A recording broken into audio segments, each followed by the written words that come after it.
সমস্যা না বুঝেই সমাধান চেষ্টা ও কিভাবে বেঞ্চ বানানো যায়। ইস্টবেঙ্গলের পরিপ্রেক্ষিতে দুটো বিষয় নিয়ে আলোচনা করব। গতকাল আমি কয়েকটা অডিও দিয়েছিলাম, যেখানে বোঝানোর চেষ্টা করেছিলাম যে ইস্টবেঙ্গলে যে হায়ারিংয়ে যে বেসিক সমস্যা, যেটা কিনা যে কোনো নতুন আইএসএলে ঢোকা ক্লাবের ক্ষেত্রে প্রযোজ্য, সেটাই বুঝতে পারেনি অনেকে। এবং এই অনেকের মধ্যে অনেকেই আছে, আপনার নিতুরা রয়েছে, মানে ক্লাবের অফিসিয়ালরা রয়েছে, ইমামি রয়েছে, এবং ফ্যান বেস তো রয়েছেই। এবং আমি নিজেও ব্যক্তিগতভাবে ইস্টবেঙ্গল আইএসএলে ঢোকার প্রথম কিছুদিন বুঝতে পারিনি এই আসল সমস্যাটা। এবং এই সমস্যাটা দেখে ভালো লাগছে যে কাল থেকে অনেক ইস্টবেঙ্গল ফ্যানই দেখছি টুইটারে লিখছে যে, এবং তারা বুঝতে পেরেছে সমস্যাটা আরেকবার বলছি। এই প্রসঙ্গে আমার পূর্বের অডিও নিয়ে এক ফ্যান ইউটিউবে একটা কমেন্ট করেছে যে, কী করে তাহলে সুপার জায়ান্ট মোহনবাগান ওরা প্রত্যেক বছর ভালো ভালো দেশি প্লেয়ার হায়ার করছে। দেখুন ওরা কী করছে, ওরা বছরে ম্যাক্সিমাম 2 কি 3টে প্লেয়ার নিতে পারছে সামার ট্রান্সফার উইন্ডোতে, প্রতিষ্ঠিত ইন্ডিয়ান, এবং তাদের মধ্যেও দেখবেন কয়েকটাকে ওরা কী করছে, ওরা সোয়াপ করছে। যেমন ওরা যে সাহালাকে আনলো, ওরা প্রবীর কোটাল, প্রীতম কোটালের সঙ্গে সোয়াপ করলো। ইউনিক একদম ট্রান্সফার ফি দিয়ে প্লেয়ার খুব কম নিতে পারে। তার কারণ ওই যে বললাম, ভারতীয় ফুটবলে এই ট্রান্সফার ফি এজেন্ট ব্যাপারটা অতটা সুপ্রতিষ্ঠিত নয়, মানে এই যে সামাজিক একটা অলিখিত নিয়ম। সুতরাং আপনি কাউকে ট্রান্সফার ফি দিচ্ছেন মানেই যে সে ট্রান্সফার ফি নিতে আগ্রহী হবে এবং প্লেয়ার ছেড়ে দেবে, তা কিন্তু নয়। এটা ভারতীয় ফুটবলের পরিপ্রেক্ষিতে ভীষণই সত্য। আজকের দিনে 2024 দাঁড়িয়ে এটা একটা চরম সত্য। যেহেতু লিমিটেড প্লেয়ার পুল রয়েছে, তাই এরকম একরকম অলিখিত লকিং রয়েছে, এবং এটা কন্টিনিউয়াস লকিং, রোলিং লকিং। একটা প্লেয়ারের সাথে ধরুন 3 বছরের চুক্তি, ঠিক 1.5 বছরের মাথায় প্লেয়ারটার উপর চাপ সৃষ্টি তৈরি হবে, যদি প্লেয়ারটা ভালো হয়, যে তুমি আরও এক্সটেনশন করো চুক্তিটা। তো একটা যদি ভালো প্লেয়ার হয়, সে কখনোই ফ্রি এজেন্ট হবে না। ওই 2 বছর যেতে না যেতেই, আউট অফ 3 ইয়ার্স 2 বছর যেতে না যেতে আবার সে একটা 3 বছরের চুক্তিতে সই করে দেবে। এইভাবেই চলতে থাকবে। আপনি ভালো প্লেয়ারকে কখনোই ফ্রি এজেন্ট হিসেবে পাবেন না ভারতীয় ফুটবলে। তো এবার এইটা সমাধান কি? একটা বিষয় নিয়ে কয়েকজন ফ্যান বলছিল যে এফএসডিলে এটা বদল করা উচিত, সেটা বদল করা উচিত। তো এই প্রসঙ্গে বলি, আপনার কাছে যখন একটা অঙ্ক দেওয়া হয়, অঙ্কটা যদি কঠিন হয়, আপনি কি বলেন যে অঙ্কটাই বদলে দাও? নাকি আপনি চেষ্টা করেন সমাধানটা কী করে বার করবেন? তো এই অঙ্কটা বদলে দেওয়াটা না দেওয়াটা তো ইস্টবেঙ্গলের হাতে নয়, এটা এফএসডিএলের হাতে। তো আপনাকে ধরে নেবেন যে ওরা কিছুই করবে না, কারণ ভারতে যেরকম হয় সব কিছু টোকা হয় বিদেশ থেকে। টু বি মোর স্পেসিফিক, পাশ্চাত্য দেশ থেকে টোকা হয়। তো এই সমস্যাটা কিন্তু পাশ্চাত্য দেশে নেই, ইউরোপে। এটা একান্তই ভারতের সমস্যা। টুকতে গিয়ে যা হয়, টুকে ফেলেছেন। এখন এর সমাধানটা তো পাশ্চাত্য বার করবে না, পশ্চিম বার করবে না, কারণ এটা তো তাদের হেডেক নয়। আপনি টুকতে গিয়ে একটা সমস্যা তৈরি করে ফেলেছেন ভারতীয় ফুটবলে। এটা সমাধান বার করার মতন মেধা নেই। তো ধরে নিন এই সমস্যাটা বদলাবে না, কিন্তু এর সমাধানটা তাহলে আপনার হাতে। এবং এই ব্যাপারটাই বুঝতে পেরেছে অনেক ইস্টবেঙ্গল ফ্যান, আমি কাল থেকে দেখছি। তো তাহলে ব্যাপারটা কি দাঁড়ালো? আপনার যদি প্রচুর টাকা থাকে, অর্থ থাকে, বাজেট থাকে, তাহলে বড়জোর আপনি 2টো মেরে কেটে হয়তো ভালো ন্যাশনাল টিমের প্লেয়ার নিতে পারবেন, বা ওই মানের, মানে একদম বাতিল করা প্লেয়ার নয়, ওই একদম মানে ভালো, যাকে আপনি ফার্স্ট টিমে চোখ বুজে ভরসা করা যায় প্লেয়ার নিতে পারবেন। তার বেশি পারবেন না, যতই আপনার বাজেট হোক। তারপর কি করতে হবে? ভালো বিদেশি নিতে হবে, কিন্তু সেখানেও আপনি 6জন বিদেশি নিতে পারেন ম্যাক্সিমাম ভালো, কারণ 4জনকে আপনি খেলাতে পারবেন, 2জন আপনার বেঞ্চে থাকবে, কিন্তু সে ইম্পর্টেন্ট। এরকম পরিস্থিতিতে যেখানে আপনার ভারতীয় প্লেয়ার নিয়ে একটা সমস্যা রয়েছে, 6টা টপ ক্লাস বিদেশি, সেখানে ওই ক্লেটনকে নিয়ে একটা কোটা নষ্ট করা চলবে না। থার্ড যেটা ফ্যানরাও বুঝতে পারছে, এখন ডেভেলপমেন্ট করতে হবে আপনাকে। এছাড়া উপায় নেই। এছাড়া একটাই উপায়, অঙ্কটাই বদলে দেওয়া, যেটা আপনার হাতে নেই। সেটা এফএসডিএল এর হাতে বা এআইএফএফ এর হাতে। এএফএফ এর হাতে নেই, কেন এএফএফ নিজের হাত থেকে বেচে দিয়েছে এফএসডিএলকে। बेच दिया, गारंटी है, 2047 गारंटी है, एआईएफएफ खुद को बेच दिया। যাকে তো এফএসটিএল এর হাতে, এফএসটিএল বদলাবে না, অতটাও মেধা নেই। টুকে দিয়েছে একটা মডেল, কিন্তু ইউনিক সলিউশন বার করার মেধা এদের নেই। তাহলে এবার তাহলে ডেভেলপমেন্টের জন্য কী কী করণীয়? প্রথমত আপনার একটা কোচ লাগবে যার ডেভেলপমেন্টে অভিজ্ঞতা আছে। আপনি কোয়াদ্রাতকে নিয়েছেন, যার সিনিয়র লেভেলে ভারতের বাইরে জিরো এক্সপিরিয়েন্স, ডেভেলপমেন্টেও ভারতের বাইরে কি ভারতের মধ্যে জিরো, শূন্য এক্সপিরিয়েন্স, নুল জিরো এক্সপিরিয়েন্স। তা আপনি যদি ধরুন কোয়াদ্রাতকে রেখে দেন, তাহলে আপনাকে কোচ আনতে হবে, ধরুন অন্তত একটা কোচ আনতে হবে যেখান থেকেই পারুন। আপনি বেলজিয়াম থেকেও আনতে পারেন, বেলজিয়ামে প্রচুর ইউথ লেভেলের কোচ থাকে, স্পেনেও থাকে। যেমন ফিলিপ ডি রাইডারকে আনা হয়েছিল, খুবই ভালো উনি ছিলেন। উনি এখন বেহালা মিউজিক টিউজিক নিয়ে বেশি ব্যস্ত, তো ওনাকে আনার দরকার নেই। কিন্তু আপনি ওখান থেকে যে কোনো একটা ইউথ ডেভেলপমেন্টে একটা কোচ নিয়ে আসতে পারেন, এমন তাদের স্যালারি হবে না।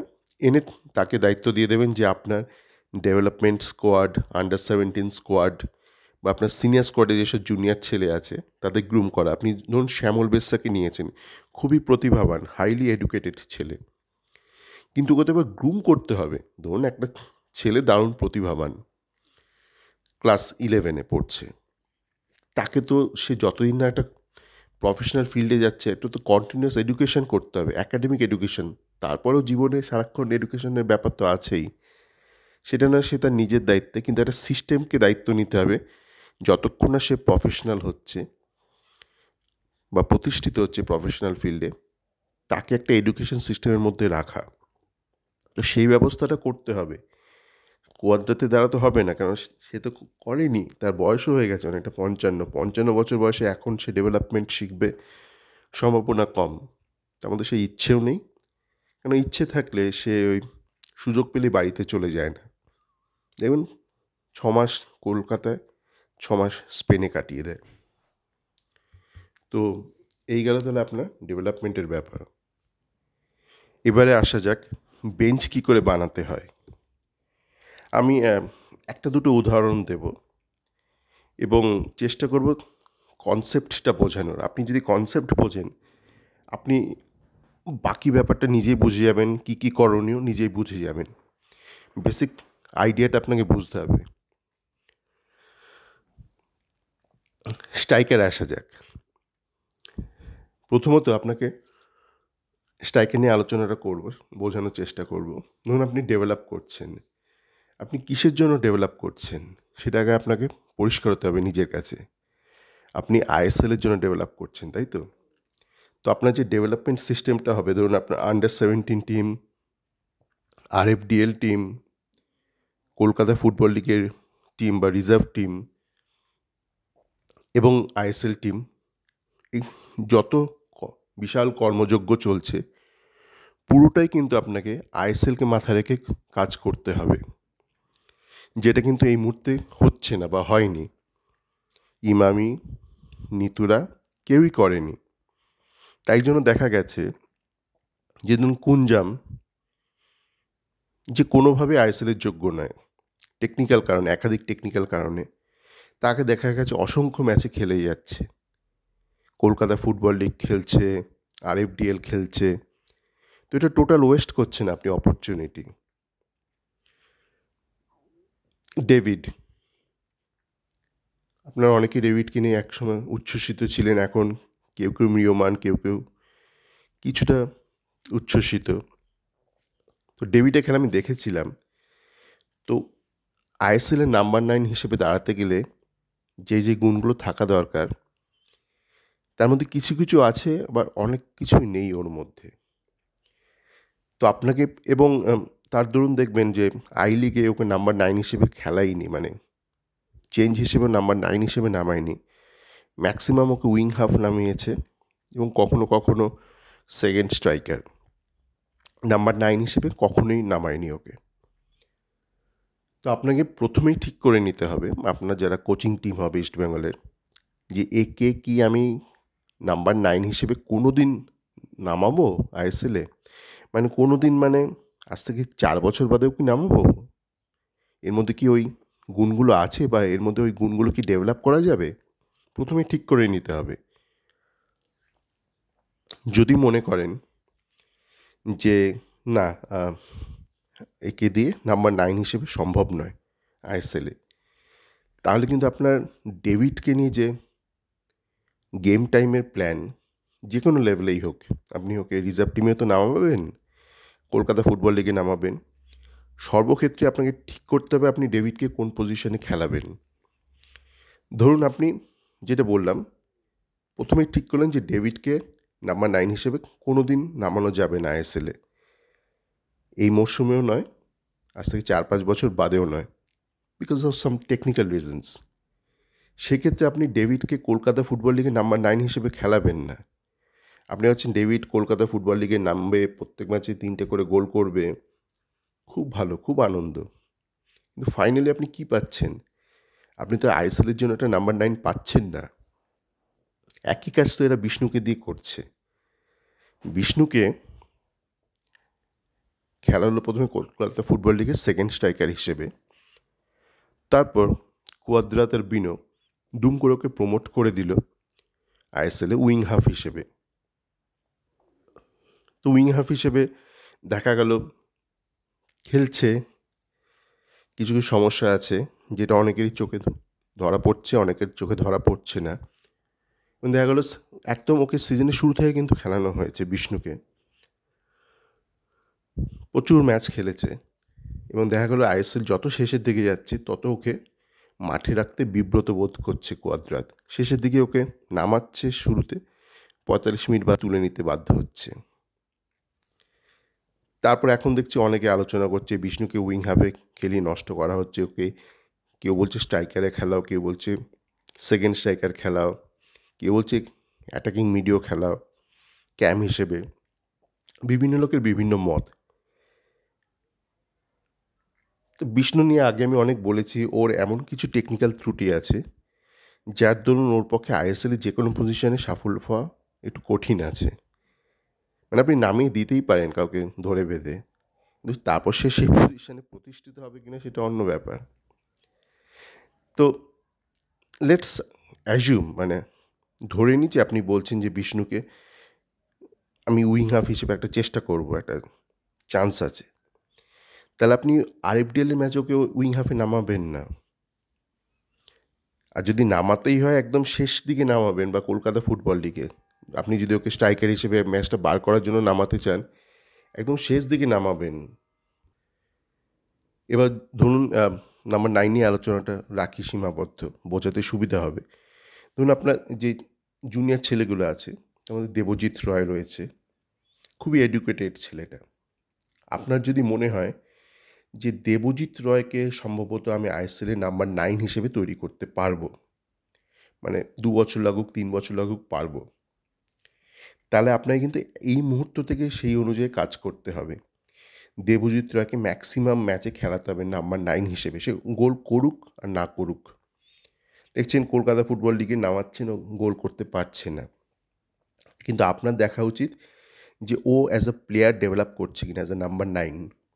তারপর দরকার হলে আপনি ধরুন 60 মিনিটের পর আপনি ডেভিডকে নামালেন ম্যাচটা বার করার জন্য, বা ডেভিডকে ধরুন আপনি উইং হাফ হিসেবে রেখেছেন শুরু থেকে, ডেভিডকে নাম্বার 9-এ নিয়ে চলে এলেন। এই মতন আপনাকে কিন্তু পরিকল্পনা করে এগোতে হবে, দুম করে কিছু হয় না। একটা নাম্বার 9 তৈরি করতে গেলে পরিশ্রম লাগে, পরিকল্পনা লাগে। তো এই মুহূর্তে আমি কোনো রকম পরিকল্পনা দেখছি না। তাই ভারতীয় ফুটবলে দেখুন না, কোনো নাম্বার 9 নেই। ইস্টবেঙ্গল ভুলে যান, কোনো ক্লাবেই নেই। তখন এই পরিকল্পনাটাই নেই। আপনাকে ধরুন আরও ছেলেপিলে আছে, যেমন ধরুন এই সাহিল হরিজন, যে ছেলেটা ইউনাইটেডে, ও দেবজিতের মতন অতটা তৈরি নয়, কিন্তু ওর মানে বক্সের মধ্যে চৌকিতে কুইক ফুট ওয়ার্ক আছে, কিন্তু বাকি টাইমে একটু সমস্যা আছে, এখনও শিক্ষার অভাব আছে। তো ওকেও আপনি চাইলে নিয়ে তৈরি করতে পারেন, খেলিয়ে খেলিয়ে। মানে যে বললাম না, আপনি পাড়ার টুর্নামেন্ট হোক, এমএলএ কাপ হোক, আরএফডিএল হোক, কলকাতা ফুটবল লিগ হোক, আপনি যাকে নাম্বার 9 হিসেবে তৈরি করতে চান আইএসএলের জন্য, তাকে এই পজিশনেই খেলাতে হবে এইসব টুর্নামেন্টে। আপনি শুরু থেকে অন্য কাউকে নামিয়ে দিলেন ম্যাচটা বার করার জন্য, বিষ্ণুকে নামিয়ে দিলেন, ও একটা লোয়ার লেভেলে 3-4 জনকে ড্রিবল করে গোল করে দিল, আখেরে কিছু হবে না। আপনি আখেরে ওই আরএফডিএল হয়তো জিতবেন, কলকাতা ফুটবল লিগ জিতবেন, আইএসএলে গিয়ে আপনি ঠিক কোনো প্লেয়ার পাবেন না, ওই 9th হবেন, 10th হবেন, 11th হবেন। তো এই ব্যাপারগুলো মাথায় রাখতে হবে। তো আশা করি মানে আমি প্রসেসটা বোঝাতে পেরেছি। আর একটা উদাহরণ দিয়ে শেষ করে দেবো, যে গোলকিপার পজিশন, ধরুন আপনার কাছে নাম্বার 1 গোলকিপার হচ্ছে প্রভসুকান গিল, নাম্বার 2কে নিয়েছেন আপনি দেবজিৎ মজুমদার। দেবজিৎ কিন্তু চিরকাল খেলতে পারবে না, মানে ওর তো যথেষ্ট বয়স হয়েছে, তো আপনাকে নাম্বার 3 and 4 ডেভেলপ করতে হবে।